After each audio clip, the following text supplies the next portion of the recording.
आगे कंटिन्यू करते हैं। Features of traditional diplomacy. ठीक है, traditional diplomacy was also Eurocentric and the system was often referred to as the concert of Europe. तो जो traditional diplomacy थी वो यूरोप को सेंट्रिक थे। यूरोप के 5 देश मेन, जैसे उसमें ब्रिटेन था, स्पेन था, फ्रांस था, इटली था, तो ऐसे ही 5 देश थे, उन्हीं का पावर उस समय चल रहा था। 18th सेंचुरी तक की बात है ये। ठीक है, तो ट्रेडिशनल डिप्लोमेसी पहले की डिप्लोमेसी, पुरानी डिप्लोमेसी, तो ये यूरोप के इर्द गिर्द नाचा करती थी। तो ठीक है, उस समय एशिया, अफ्रीका और साउथ, जो जिसको आप साउथ अमेरिका बोलते हैं, लैटिन अमेरिका, वो सब आइसोलेटेड थे, या तो दूर दूर थे, या थे बहुत से कॉलोनाइजेशंस थे। जैसे इंडिया ब्रिटेन के अधीन था, चाइना भी ब्रिटेन के अधीन था, कई सारी फ्रांस की कॉलोनीज थी। तो मेन यानी कि जो पुराने पहले वाली डिप्लोमेसी थी वो यूरोसेंट्रिक थी, यूरोप सेंट्रिक थी। ठीक है, यूरोप सेंट्रिक, उसी के आसपास नाचा करते थे, जिसको कहते थे refer to as concert of Europe. आगे बढ़ते हैं। Traditional diplomacy also witness graduation institutionalisation and by the 17th century the diplomatic institutions become professionalised. जो ट्रेडिशनल डिप्लोमेसी थी, धीरे धीरे उसमें इंस्टीट्यूशंस आए। इंस्टीट्यूशंस का मतलब पद यहाँ पे। ठीक है, जैसे एक पार्लियामेंट इंस्टीट्यूशन है, ठीक है, सुप्रीम कोर्ट एक इंस्टीट्यूशन है, तो वैसे ही धीरे धीरे उसमें इंस्टीट्यूशनलाइजेशन आई और एक पद सामने आया डिप्लोमेटिक इंस्टीट्यूशंस का, एक प्रोफेशनलाइज, जैसे डिप्लोमेट्स अब बन गए, बिकम प्रोफेशनलाइज, यानी कि डिप्लोमेट्स अब आ चुके हैं। पहले की जो डिप्लोमेसी थी वो मोनोपोली थी किसकी, एरिस्टिक क्लास की, और monopoly of aristocratic class and professional diplomats, यानी कि monopoly of aristocratic class and professional diplomats, यानी कि सिर्फ कुछ अपर क्लासेस के ही, कुछ रईस क्लास के ही लोग डिप्लोमेट्स बन सकते थे। लेकिन अब क्या है, जैसे इंडिया में क्या है, यूपीएससी एग्ज़ाम कंडक्ट कराता है, कंपटीशन के थ्रू आईएफएस ऑफिसर्स बनते हैं, वो डिप्लोमेट्स बनते हैं। हाँ, तो जो ट्रेडिशनल डिप्लोमेसी थी वो मोनोपोली थी एरिस्टोक्रेटिक क्लास की, जो एक दूसरे से रिपोर्ट शेयर करते थे। ठीक है, अगर बात की जाए प्रोसेस की, तो traditional diplomacy was organised largely on bilateral basis. जब कुछ ही देश थे तो ज़्यादातर ये लोग 2 देश आपस में बातचीत करते थे। ठीक है, और उनके बीच में सीक्रेसी बनी रहती थी, अंडरटेकन इन सीक्रेसी।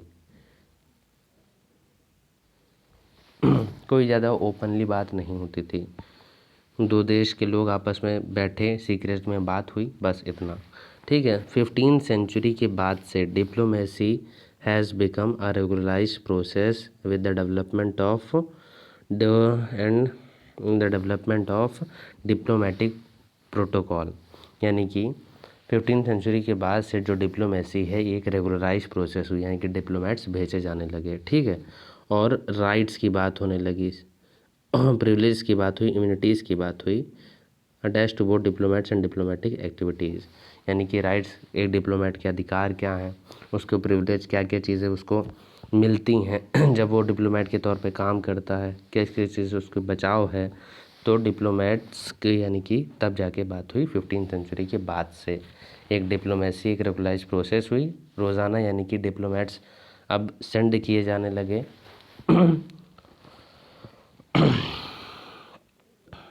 और डिप्लोमेट्स के राइट्स, प्रिविलेजेस और इम्यूनिटीज़ की बात हुई। एजेंडा क्या था, ट्रेडिशनल डिप्लोमेसी का, वॉज पैरोकियल एंड नैरो, यानी कि ज़्यादातर वो मेंस पे बेस था, पैरोकियल सोसाइटीज़ पे बेस था, और बहुत ही छोटा होता था, क्योंकि जो वेस्टर्न कंट्रीज़ हैं वो बहुत ही छोटी छोटी हैं, उनके कोई बहुत ज़्यादा इंटरेस्ट नहीं होते थे, ह्यूज इंटरेस्ट नहीं होते थे, और वो इंटरेस्ट बटे भी किसके लिए थे, सिर्फ अपर क्लासेस के लिए। तो इसीलिए वो पैरोकियल थे और नैरो थे।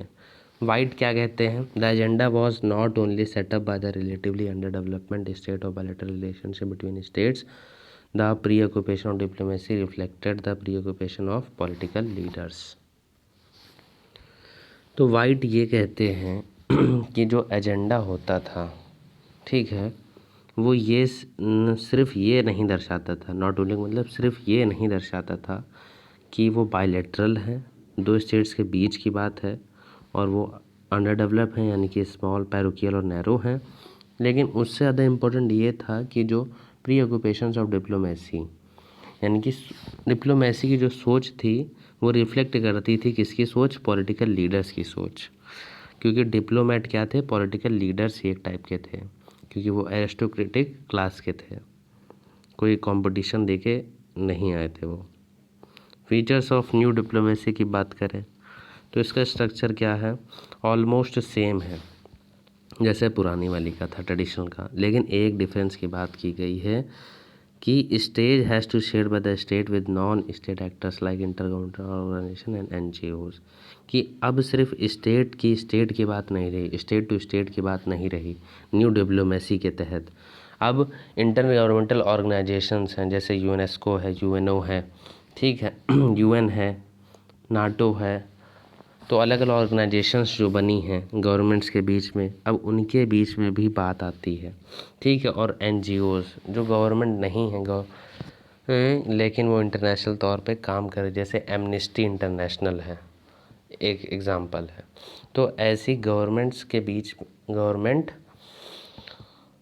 एक स्टेट के दूसरे स्टेट के बीच में, और ऑर्गेनाइजेशंस भी अब ध्यान रखती हैं जो बनी हैं, और NGOs अलग अलग टाइप के भी ध्यान रखते हैं। स्ट्रक्चर में ये चेंज आया, पहले क्या था, सिर्फ बायलैटरल स्टेट टू स्टेट, अब क्या है, मल्टीलैटरल। प्रोसेस की बात करें, the changing international scenario influencing the menu for choice as the state as actors as also increase the number of non state actors have all led to the changes in the nature of new diplomacy and its process of negotiation। ये कह रहा है कि international scenario में लगातार change आते हुए, जैसे साइंस टेक में डेवलपमेंट हुआ, किसी देश ने ये बना लिया, वो बना लिया, किसी देश की इकोनॉमी डूब गई, किसी देश की इकोनॉमी मजबूत हो गई, नई नई पावर सामने आ रही, तो यही कह रहा है कि लगातार इंटरनेशनल सिनेरियो का चेंज होता हुआ ये दर्शाता है कि, और नए नए नॉन स्टेट एक्टर्स, रोज नई नई गवर्नमेंट्स, नॉन NGO सामने आ रहे हैं, नई नई रोज़ इंटर गवर्नमेंटल ऑर्गेनाइजेशंस बन रही, तो यानी कि धीरे धीरे ऑल्सो ये कह रहा है increase in number of non state actors, ये ठीक है। तो लगातार इसमें चेंजेस आ रहे हैं न्यू डिप्लोमेसी में, led to changes in the new diplomacy, लगातार चेंज इसकी वजह से आ रहे हैं, और नेगोशिएशन की प्रोसेस में भी लगातार चेंजेस आ रहे हैं, क्योंकि लगातार इंक्रीज़ हो रहा है नॉन स्टेट एक्टर्स में, और रोज़ न रोज़ एक इंटरनेशनल सिनेरियो चेंज हो रहा है। जैसे हमने कल बताया था कि आज आप किसी कंट्री के दोस्त हैं, शायद आप कल उस कंट्री के दुश्मन बन जाएं। Diplomacy has become a more complicated activity involving states and non state actors. अब डिप्लोमेसी क्या है, सिर्फ एक कंट्री या दूसरी कंट्री के बीच की बात नहीं रही, अब बाकी भी चीज़ें आ जाती हैं। नॉन स्टेट एक्टर्स, जैसे टेररिस्ट भी हैं, वो भी नॉन स्टेट एक्टर्स ही हैं, ठीक है, नई नई गवर्नमेंट, नॉन गवर्नमेंट ऑर्गेनाइजेशंस या फिर गवर्नमेंट ऑर्गेनाइजेशंस, ठीक है, तो उससे भी डील करना होता है। Alongside bilateral negotiations on a state-to-state basis, group of states negotiate multilateral and intergovernmental organizations like the United States nations and with non-governmental organizations। वही बात है। एजेंडा, अब एजेंडा जो है न्यू डिप्लोमेसी का नए नए इश्यूज़ रख रहा है, जैसे इकोनॉमिक इश्यूज़, सोशल इश्यूज़, ठीक है, वेलफेयर, एक दूसरे कंट्री के वेलफेयर के बारे में, कल्याण के बारे में बात कर रहे हैं, ठीक है। तो इनको अब क्या कहते हैं, लो पॉलिटिक्स, इनके भी रोज़ पॉलिटिक्स की इनके बात हुआ ही करती है। और मिलिट्री इश्यूज़ या फिर वॉर या शांति के बारे में अगर बात करें तो ये हाई पॉलिटिक्स है। अब एजेंडा यानी कि दो में बढ़ चुके हैं, हाई पॉलिटिक्स और लो पॉलिटिक्स।